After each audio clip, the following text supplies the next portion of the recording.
Bienvenue sur lefigaro.fr pour Regard de dirigeant, une émission coproduite par Mediastart. Il y a une ivresse propre à l'eau. Communion avec une force élémentaire, avec l'étrangeté du vivant, avec le murmure des rivières. C'est la volupté la plus simple qui soit, et c'est aussi l'acte vital par excellence. Porter l'eau à ses lèvres. L'assoiffé et le sportif, le poète, le parent, savent quelle importance il y a dans la consommation de cette puissance liquide. Les yeux fermés après l'effort, l'esprit ouvert pour ponctuer la discussion. Chaque gorgée est un bienfait, aperçu ou non. En fait, la beauté de l'eau, c'est sa discrétion. C'est sa contribution à la santé, sans ostentation, sans packaging. Encore faut-il qu'elle soit saine. Savez-vous qu'au robinet, elle peut être potable quoique contaminée ? Il y a les pesticides, les métaux lourds, le chlore, les médicaments, les contaminants biologiques, virus, bactéries, parasites, mais aussi les contaminants industriels, tels que le PFAS, tristement célèbre sous le nom de polluant éternel. Comment conserver le plaisir de se désaltérer lorsque la pureté de l'eau est altérée ? L'entreprise Oco Europe commercialise une gourde filtrante, une gourde ultra filtrante, qui assainit l'eau du robinet et plus généralement transforme le non potable en potable. Je reçois aujourd'hui Jan van Sint, son fondateur, afin de comprendre comment une gourde vendue à 3000 exemplaires en 2022 a pu s'écouler à 70 000 exemplaires l'année dernière. Jan, j'aborde votre activité sous un angle un peu poétique, mais on ne saurait ignorer qu'elle est d'abord sanitaire et financière, n'est-ce pas ? Tout à fait. C'est une belle aventure que j'ai commencée il y a 5 ans, plus de 5 ans maintenant, en important une gourde qui provient des États-Unis. Et j'ai immédiatement remarqué et constaté le potentiel énorme que cette gourde pouvait avoir sur monsieur et madame tout le monde, dont je fais partie. Dont je fais partie aussi. Je dois dire aux téléspectateurs que vous m'avez plus ou moins coincé dans les toilettes du Figaro tout à l'heure, que cette formule ne soit pas trop ambiguë, pour me faire goûter avant et après l'eau des toilettes non filtrée, puis après le filtrage, je dois dire qu'effectivement il y a quelque chose d'assez saisissant. On a le sentiment, pour le dire simplement, que l'eau était râpeuse précédemment, alors même qu'on ne s'en apercevait pas. Voyez-vous, comme si votre gourde et son filtre précisément révélaient soudain l'eau dans sa pureté première, quelque chose comme ça. C'est étrange, c'est émouvant, c'est appréciable. Et j'aimerais que vous nous disiez un peu plus précisément, du coup, quels sont les contaminants dont nous débarrasse votre gourde. Le spectre est énorme, puisqu'en fait, ici, nous sommes sur des virus, des bactéries, des protozoaires, des métaux lourds, des pesticides, des médicaments, le fluor, les PFAS.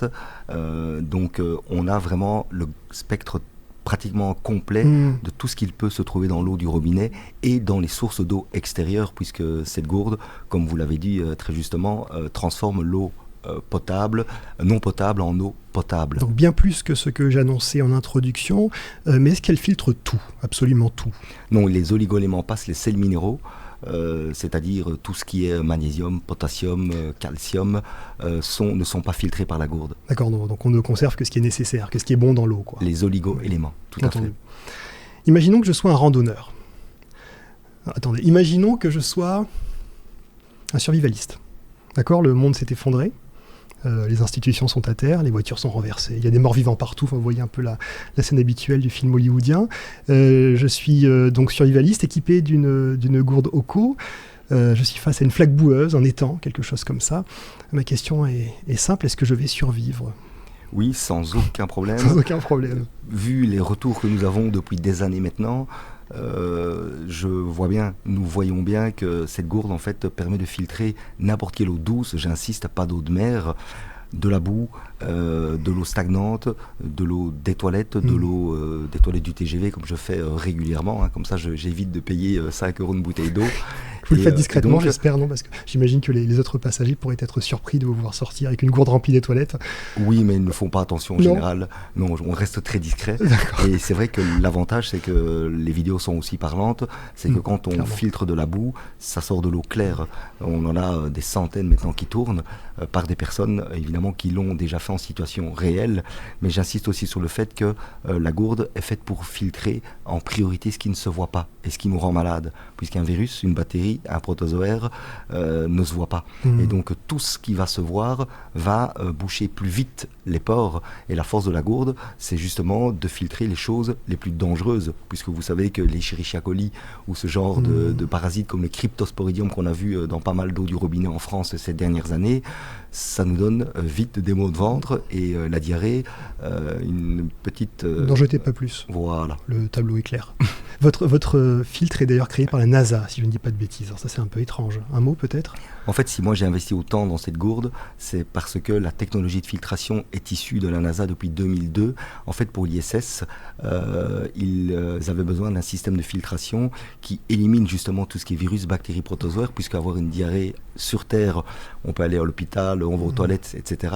Là-haut dans l'espace, c'est moins évident. Et donc, en 2013, le brevet est tombé et on appelle ça des spin-offs, des transferts de technologie de laboratoire. Et une société américaine, OCO, a repris le concept. Et moi, depuis 2018, en fait, je l'importe en Europe et je suis le distributeur exclusif en Europe. Ça fait une belle boucle. On a le sentiment qu'une haute technologie permet de revenir à l'expérience la plus simple qui consiste à consommer de l'eau pure. Alors c'est le paradoxe, puisque normalement, il ne faudrait pas filtrer son eau. Mais vu les polluants, vu tout ce qui se passe dans le monde, dans le domaine de l'eau, nous n'avons pas le choix que d'utiliser des technologies fines pour retrouver la pureté de l'eau originelle, je dirais. Quel prix pour tout Alors cela? Le prix est... Un mot sur la finance, parce que, bon, disons les choses clairement, le filtre est à changer, je suppose. Tous les 400 litres. Oui. Et ce qui est très intéressant avec la gourde, c'est que effectivement pour un bout de plastique, comme je m'amuse à le dire souvent en salon, on est aux alentours de 50 € avec le filtre. Mais il faut savoir que ce bout de plastique est non polluant, pas de BPA, pas de bisphénol, pas de phtalate, pas de microplastique, et il a une durée de vie de 15-20 ans. Donc là, il ne faut pas avoir fait de grandes études de comptabilité pour comprendre qu'il n'y a que le filtre à changer. Et le filtre coûte 29 € pour 400 litres de filtration. Et si vous faites le ratio, vous êtes à 7 centimes le litre. Donc c'est très économique. Effectivement. Et 400 litres, ça représente pour les personnes qui ne s'imaginent pas, si vous buvez 1 litre par jour, vous êtes à plus de 400 jours. Si vous êtes à 2 litres par jour, vous êtes à plus de 200 jours. 4 litres par jour, il y en a qui consomment 4 litres pour faire le thé, le café, la cuisine avec. Vous êtes à plus de 100 jours. Donc c'est-à-dire que c'est très économique et ça nous permet aussi d'éviter d'acheter les bouteilles en plastique polluantes vendues partout par les grandes marques. Clairement. Il y a une cohérence. Je constate que tout est pensé. Vous avez même une application qui permet de gérer le filtre, je crois. Comment est-ce que ça fonctionne? Ça me paraît un peu compliqué. En fait, pour savoir où nous en sommes, il faut compter. Pourquoi? Parce que 400 litres sur un contenant de 1 litre, parce que nous avons des contenants d'1 litre, de 650 ou de 500 millilitres, sur 1 litre, pour prendre l'exemple, c'est 400 remplissages. Oui. Mais si vous ne comptez pas, vous allez tomber inévitablement dans la panique, puisque vous ne saurez pas au bout de quelques mois où vous en êtes. Et en hommage à ma grand-mère qui notait tout sur son frigo, eh bien, j'ai créé une application sur Apple ou Android, et c'est un compteur de gourdes, donc vous créez vos gourdes, et c'est comme si vous pouviez aussi compter les entrées dans une boîte ou dans un supermarché, donc vous l'incrémentez. Il y a même un rappel d'incrémentation que vous pouvez choisir pour les personnes qui perdent la mémoire comme moi, et ça nous permet de toujours savoir au bout de quelques mois où nous en sommes pour aller jusqu'au bout des 400 litres et ne pas changer trop vite, puisque le danger c'est de paniquer et de changer trop vite vu la petitesse du prix du filtre. Et nous on préfère vendre moins de filtres mais permettre aux personnes d'aller jusqu'au bout des 400 litres et ensuite là on change la cartouche et on est reparti pour 400 litres. Top. Vous disiez à l'instant que vous perdez la mémoire. J'espère que vous avez le sens de l'avenir pour compenser. Pour le dire différemment, est-ce qu'il y a des projets du côté d'Oco Europe, des innovations à venir? Oui, il y a des... Vous savez, on doit presser cette gourde. C'est une gourde qui fonctionne par pression, pas par aspiration. Donc il n'y a pas lieu de mettre la bouche à la pipette. Il suffit de presser sur le corps pour propulser l'eau à travers le filtre, ce qui nous permet de le faire évidemment partout. Et au quotidien, c'est très agréable, bien sûr. Et dans le futur, nous allons sortir ici très rapidement la première gourde isotherme en plastique aussi non polluant avec une nouvelle technologie, il y a 2 brevets dessus, qui sera la plus légère, une des plus légères au monde, et qui permettra de garder une eau fraîche entre 7 et 8 heures, et pas 12 ou 13 heures comme l'inox, hein, évidemment, mais ça permettra à tout le monde d'avoir une gourde avec le même filtre, le même capuchon, pour les randonnées, pour le sport, pour le métro, puisque l'été arrive, et ça permettra à tout le monde d'avoir une gourde isotherme très très légère. Chapeau, monsieur Van Sint. Merci. Et Chapeau on a une Europe. autre évolution, parce que celle-là, elle Bien est sûr. vraiment... on développe aussi un système au robinet, mais là je ne vais pas en dire trop parce que ça va vraiment être exclusif. Il y aura 2 combinaisons de filtres, puisqu'en fait je ne travaille qu'avec le filtre de Hoco, Oui. puisqu'il a été testé, retesté et retesté. Moi-même j'ai refait tous les tests via Eurofin, hein, qui est un laboratoire français-européen, puisque comme ils réalisent une gourde en Europe, il fallait qu'il y ait des tests avec l'eau du robinet d'ici, même s'ils avaient déjà tous été faits. Vous reviendrez nous décrire la suite des aventures Hoco. Avec grand plaisir. Merci 1000 fois pour ces explications très claires et enthousiasmantes. J'invite tout le monde à tester cette gourde un peu surprenante et ce filtre assez merveilleux.